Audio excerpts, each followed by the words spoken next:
Hello, welcome to He's Hot, but something, it's off. I woke up this morning and randomly I just realized it's almost April. And I was like, literally, it was just yesterday that it was New Year's. And I don't know. I just made myself speechless. I was like, how did I waste 3 months already of the year? Just hasn't felt like I've been that productive. It doesn't feel like I've been that productive. However, I've done like a bunch of stuff. But how you feel doesn't always reflect reality. Something I'm talking to my therapist about. So I started therapy. I mentioned this on some podcast episode recently. I'm doing BetterHelp, which I've not done before. But, you listen to so many podcasts and YouTubers, and BetterHelp is sponsoring all the influencers and all the content creators. And I was like, yeah, sure, why not? Give that a crack.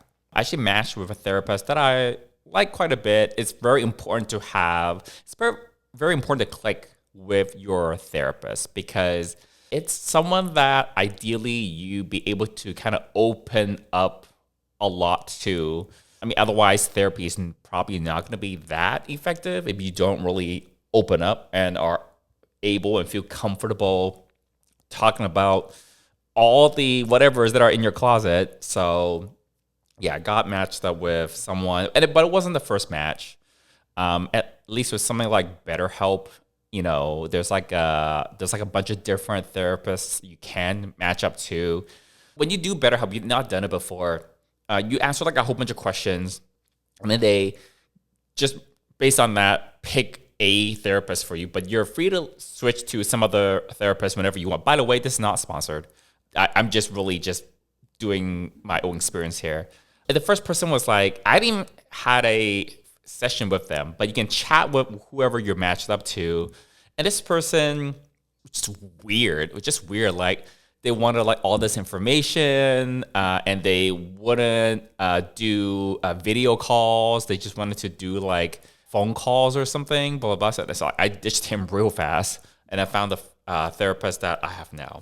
But one thing from therapy that I'm putting to active practice in my daily life is something called automatic thought replacement. And apparently this is like textbook for cognitive behavioral therapy. A lot of big fancy words that therapists use. This automatic thought replacement is basically something takes you off. Something puts you into a bad mood. Like you stumped your toe on a chair, or like someone cuts you off on the road, or someone's taking forever on a machine in the gym. And it makes you upset, some sort of negative emotion. And then, you have like a thought associated with there. It's like, you stump your toe and it's like, you're thinking swear words or whatever in your head, right? Or someone's not getting off the machine. They've been on it for 50 minutes or whatever. And so this process, if you will, is, okay, there's a negative thought and a negative emotion. How can you replace that negative thought with not necessarily the most positive thought, not like everything's going to be sunshine or roses, but basically trying to replace that negative thought you have about a situation or about emotion that you have, with something else that is equally valid, but is not so negative, maybe like a more neutral thought. And the purpose of that is your thoughts affects your emotions. Whatever you're thinking will lead to whatever you're going to feel. So if you have a negative thought, it'll lead to like a negative emotion. If you have more of a positive thought, it's going to lead to a more positive emotion.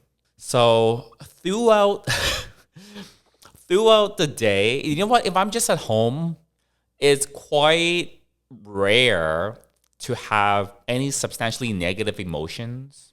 If it's a day where like, okay, I'm not going out, I'm just like working from home, it's not that stressful. Is when I go out into the real world. I sound like one of those millennials that don't leave the house.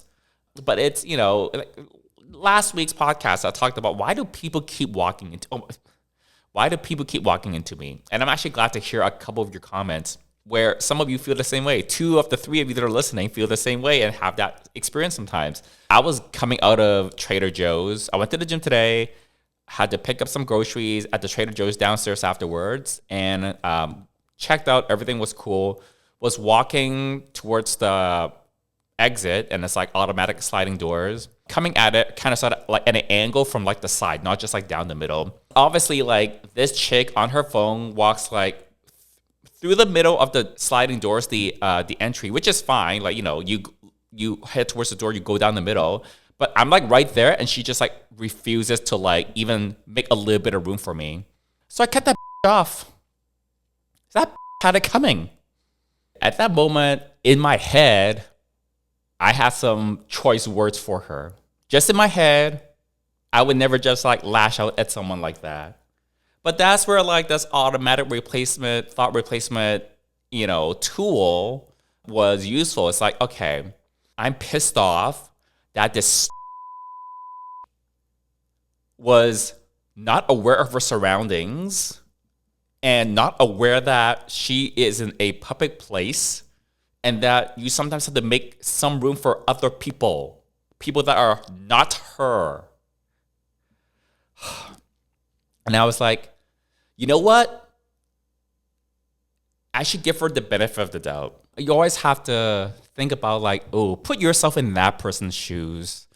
Maybe she has a lot of problems that, makes it impossible for her to share public space with other people in public. So and I was like, you know what? This works. This automatic thought, this therapist knows what he's talking about. It's like, when I did that thought replacement, it's like, she's not just she's that's unlucky and has problems. It's like, oh, you know what? My bad. She needed this. You're just having like a really bad day or a month or year. Maybe she's really going through it. So I did that, and I was like, you know what? I'm not pissed and angry at her anymore. I feel sorry for her. Maybe she's having a really hard life. And that did make me happier. That's great. The therapy is worth it. Go check it out. I mean, I got a lot happier after I did that.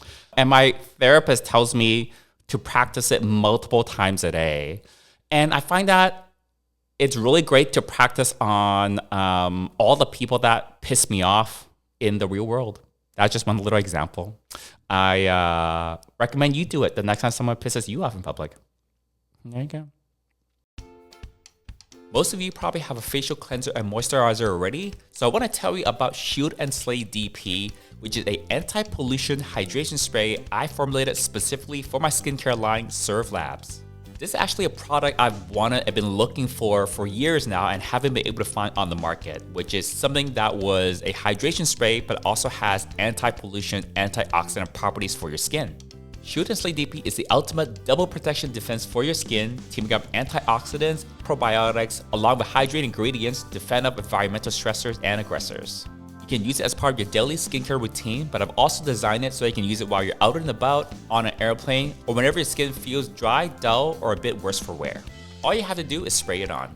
Check out Shield and Slay DP along with the rest of the Serve Labs skincare lineup at servelabs.co, servelabs.co, and you can also find us on Instagram and Twitter at servelabs. Moving on. Anyways, Formula One season has started. I did a podcast on Formula One a little while ago. So I'm not going to go into like a whole bunch of whatever about Formula One, but there's just like this one tidbit I wanted to bring up because it was like when I was watching it this past weekend, it was the first race in Australia down in Melbourne. I was like, oh my God, this is so horrible to watch. So there are a bunch of rookies this year. And, a lot of athletes in any kind of sport, okay, they work the way through like the junior ranks, right? They have like people that are doing football or basketball or whatever, when they're in like junior high, and they do it like competitively, and then they get into like senior high, and if they're really, really good, maybe they get some sort of like sports scholarship into a college, and then they start playing for the college teams. And then a lot of the athletes that are really good doing college sports, they get scouted for like the professional leagues like NBA, NHL, NFL, whatever it is. And then it's like for a lot of the kids that do this, like it's their dream to be like in the NFL, in the NHL, in the NBA, whatever the sport it is, right? It's the same with motorsports and the same with Formula One. So Formula One is the so-called pinnacle of motorsport. There are a lot of different forms of motorsports that you can do. There's like rallying, there's NASCAR, there's like all these what they call single-seater races. We talk about Formula One, and Formula One is kind of sort of like a little bit in like the pop culture a little bit nowadays with like Drive to Survive and them all going to all these cities like Las Vegas and all that kind of stuff. But anyways, there are other formulas below that. There's Formula 2, there's Formula 3, there's like a whole bunch of other ones. But basically, it's that same concept of like someone playing football, they go junior high, senior high, and then college, and then they graduate hopefully into like the NFL, right? But not everybody makes it to the NFL, right? Thousands of kids play sports competitively in high school, but only like a small fraction of those high schoolers get to do it competitively in college at that, they call that varsity level, whatever. And of all the hundreds, maybe thousands of people that are playing sports competitively on college teams, only a fraction of those get to like kind of do it as a career after they graduate with like the professional teams. And it's the same kind of funnel, if you will, like reverse funnel pyramid, whatever you want to call it, in motorsports, right? A lot of kids that are interested in racing, they start really young. They start when they're like 6, 8, 10 years old in go-karts. There are competitive go-kart league kind of like all over in different countries. And a lot of like the top Formula One drivers, they all started in go-karts when they were like kids, before they can like, I don't know, even do like the multiplication table when they were really young. And then they go on to like different races and formulas, Formula 3, Formula 2, then the tippy top is the Formula 1, okay? So anyways, I explained this because there are 6 different rookies this year that made it to Formula 1. Formula 1 only has 20 drivers. There are 20 cars, 10 teams, only 20 drivers for the 20 cars. And 6 of them this year are entering their first full Formula 1 season. So they're rookies. They're new, right? They've been working all their lives for, since when they were like in diapers to get into Formula 1. It's always their dream of getting into Formula 1. And this, in Australia, for these 6 kids, this is it. They've arrived, okay? It's the first race of the season. They are now, for the very first time this weekend, full-time Formula 1 drivers. They've made it to like the tippy top of motorsports, okay? One of them, his name is Isaac Hajar, driving for a team called Racing Bulls, was doing well all weekend. Sunday is the race. There's like Friday practice and Saturday they have something called qualifying, and then Sunday is like the actual race, the main event, okay? Before the race starts, all the drivers, they do what's called a formation lap, okay? So their cars are on like the starting grid, the part of the racetrack where it's supposed to start. It's called the starting grid. What they're supposed to do is they're supposed to do 1 lap around the track, not like racing, just go around kind of like single file. They have like, they're kind of sort of like testing out the car, getting everything up to temperature. It's called a formation lap. And you're not going super fast on the formation lap. In Melbourne this past Sunday, it was wet and raining. So the racetrack, it was like Bambi on ice. It was like just very, very slippery, very greasy conditions, okay? And, when the racetrack is very slippery and greasy, it's obviously more likely, just like in the real world on roads, when it's like rainy or icy roads, you're going to have some people that are going to like go off the road, okay? So, but on this formation lap, it's like a very slow lap. You're just kind of like dawdling around the lap. And after you do the lap, you come back to the starting grid, and then you get like the countdown for the race to begin, and then you actually like speed off and go 100%, and then you're going around racing for like however many laps. The formation lap is just to get into formation, like Beyonce would say. Isaac Hadjar, on the formation lap, crashed his car. And most of the time when you have like a crash in one of these cars, like you break a wheel off, you break a suspension, you break some part of the bodywork, like you're out. There's no way to like quickly fix any substantial damage on one of these cars. So if you crash during the race, even the formation lap before the race technically even begins, before like, you know, the lights go green, like you're out. Okay. So the thing is, it's rare, very rare for someone to crash on the formation lap. You know, when the race has started, everyone's going like 1,000,000 miles an hour. Yeah, when you're driving 100%, going like 200 miles down, whatever, and then you have to like turn a corner. Yeah, sometimes, especially when it's raining, some of the cars are gonna like go off. You might have a crash because you're like trying to overtake cars. And, you know, when you're going 10/10ths, obviously, sometimes you're gonna be like, sometimes it'll be like little incidents. Sometimes you might go off and things like that. But the formation lap is just to like get the race started. The race hasn't even started yet. And he crashed his car because, not because he's like a horrible driver, but like he's new, he's a rookie, he's still getting used to the car, things like that. It's his first race in Formula One. It's his first weekend in Formula One. He's not been in Formula One before. He hasn't raced in Formula One before. He hasn't really driven his car that much before. It's the first time he's driving it properly, competitively this weekend. And he crashes it. And then he hops out of the car. So standard procedure for the drivers, if they have a crash on the track, they usually at some point get out of the car. They have a crane or a truck or whatever to like recover the car and move it off of the track. And then the racing driver, they make their way back to the pit lane, back to where the rest of the team are, and then they kind of like set out the race. As they were waiting for like the truck to move the car out of the way, the cameras everywhere, right? This whole thing is televised. There's like millions of cameras everywhere. He's crying. He's got this big giant helmet on, okay? But he's got the visor up, and he's got his like racing gloves still on his hands, and it's like, it looks like this. Sorry, if you're not watching the video version of this podcast, you won't know.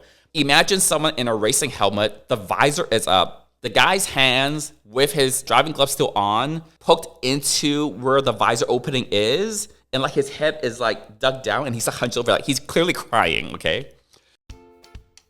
So, one of my earliest teenage obsessions was skincare. Instead of looking at toys in the kids section at the store, I was looking at moisturizers in the skincare section. As I grew up and navigated my sexuality, I saw that most of the beauty industry was aimed at feminine women, sometimes at masculine men, but everyone else was left out. It wasn't for someone like me. With Surf Labs, I wanted to create a fun skincare experience for everyone. I'm pretty sure your skin doesn't care how mask or femme you are or who you love, but I'm absolutely sure you need to take care of it. Check us out at surflabs.co, SERVELABS.co, and you can also find us on Instagram and Twitter at surflabs. Most racing drivers don't tend to cry, but you know, like this guy's like what, 18 or 19 or something. It's like his big break, the first race in the very beginning of the season, before the race has even started, he crashed in the formation lap, which is like a little embarrassing because it's like so rare, but the conditions were very, very slippery. So that part is like a little hard to watch because like, imagine you worked all your life since when you were in diapers and you're like 18 or 20 and you get like the biggest break in the world. You cracked into like the NBA or the NFL or Formula One or whatever it is, and like you effing crash the car when you're supposed to be like just doing the formation lap. That is so heartbreaking. It's so unfortunate. So the kicker is they get his crash car out of the way, and he somehow makes his way back into the pit lane where kind of like all the teams and all the personnel, all the garages and all the mechanics and everyone is. And then now he's like walking by himself down like where all the support people are, okay, off of the track. And like he's still crying, okay? So like his helmet is still on, the visor is up, he still had his like gloves and his fingers like into where the visor opening is. He's clearly crying. And then there are these cameras that are like in front of him. Like he's walking down this like almost kind of like a back lane type of a thing where like there's all these people around. It's like the hospitality units where they call it, behind where the garages are. And then he's got like 6 cameras pointed at his face in front of him as he's like crying, walking down like this like back lane where the hospitality suites are to get back to where his team is. I look at that, I was like, oh, I can't watch this. It's so horrible to watch. Like, it's the camera people's jobs to like get it, I guess. But it was like, I was cringing. It was like, this is so horrible to watch. It's like watching someone's dreams go up in a crash, go up in flames. And then this guy's like crying, like this, like, I don't know. I mean, yeah, it was like a little hard to watch. It's like, can the cameras just not be there? And obviously, like the production people that pick which camera feed to show onto the TV, obviously, like they're showing that. And they're showing that because the race hasn't started yet, because they have to like wait for the crash car to like be moved off of the track. They have to wait for like the tow truck to also get off the track. That takes time. They have to like make sure all the debris is like brushed off of and swept off of the pavement where the racetrack is, where the crash happened. And then they have to give like some bit of warning to the rest of the 19 cars. So like they have nothing to televise, but this kid that's crying, walking like through like this back road, there's like tons and tons of people, lots of media people. And eventually there's like 6 or 8 cameras just like walking, like 6 or 8 camera people walking backwards in front of this guy, pointing their cameras like right in this guy's face, and this guy is like crying. Oh, it was so hard to watch. But that was like a very like emotional moment that we very rarely see in motor racing, because I can understand and I feel for the guy. However, literally not that long later, there were a whole bunch of people that crashed in that race. There were 6 rookies in Formula One this year. So 6 rookies were in this race. Only 2 of the 6 rookies finished the race, because the other 4 crashed at some point. But in addition to the 4 of the 6 rookies crashing and not finishing the race, there were at least two other racing drivers. There were definitely non-rookies that have been in sport for many, many years that also slipped and crashed. They spun over the car and they also crashed. A little later on, one of them did it under the safety car, which is also, during the safety car period, is when you're supposed to go very slowly. And this very experienced racing driver, under safety car conditions, also spun out his car and crashed. And so that ended his race. So I'm not trying to say like the rookies are all crap, even though it's very challenging conditions for the rookies for your first race, for it to just be like, to have a really wet, greasy racetrack like that. But I was watching that, I was like, oh my God, it's so horrible to watch. This guy's like, can you imagine? Oh, I can't imagine. But it was so horrible to watch. I don't think I've ever watched a Formula One race where like, oh my God, this is like emotionally too much. I have to like look away from the TV screen, because it's rare to get something like that. That happened this past Sunday down in Melbourne, Australia. I'm not going to talk about Formula One that much more, because I know not that many of you are like into it. But I thought I'd talk about that, because I feel like you could appreciate, you work so hard for something, beat all the odds. Only 20 people in the whole world can get a seat in Formula One. There are only 20 cars. It's the so-called pinnacle of motorsport. As a fan, that was like, I understand how hard that was. But then I also felt like, for a lot of people that have worked their whole lives pretty much to get to like the top tier of something, but then just to have like a really embarrassing moment can be really devastating, or to have like a setback is really, really heartbreaking. But this is just one crash. Racing drivers crash all the time. Race cars crash all the time. He'll have forgotten about it by now, honestly. And then there's another race this coming weekend in China. And he'll probably be more or less be at 100%. You just have to like brush off the crashes in motorsports. You can't just be like, oh my God, I crashed. Now I'm scared to like do it again, blah, blah, blah. That's not how racing drivers are born, basically. They just want to go fast all the time, even after crashing. New weekend, new race. So there you go. There's another one this coming weekend in Shanghai. All right. There's a whole bunch of other stuff I wanted to talk about, but I got so caught up in this story. But anyways, I'll leave my other topics for next week, because I'm trying to keep these podcasts manageable. By the way, if there's anything you want me to talk about, I would say comment below. By the way, I'm getting better at responding to some of your comments on YouTube. I just sat down and replied back to a bunch of comments. Some of them were several weeks old. My apologies, but I feel like, like if you comment, I should reply. Unless there's someone I mentioned there was like this one nasty comment on one of the whatevers, and then it was nice to see that one of my listeners rebunked that negative comment. But I was just gonna like not engage in the negative comments. As like if I was really that pissed off about that comment, I would just deleted it. But like there's some other listener, sorry, I don't remember your name, but I just saw someone just like kind of come to my defense about this like, negative attack basically. This other comment this other person left. All I have to say is you don't have to listen to me. If you don't like what you see and you don't like what you hear, go bugger off. I've been watching way too much British television, so I'm using words like bugger off now. So like Formula One commentary, I do the British coverage, which is like the only correct coverage to listen to as far as I'm concerned. And I'm watching so much Great British Bake Off. It's just on all the time in the background. So anyways, I'm starting to ramble. So please come back next week when I ramble some more. But next time, bye y'all.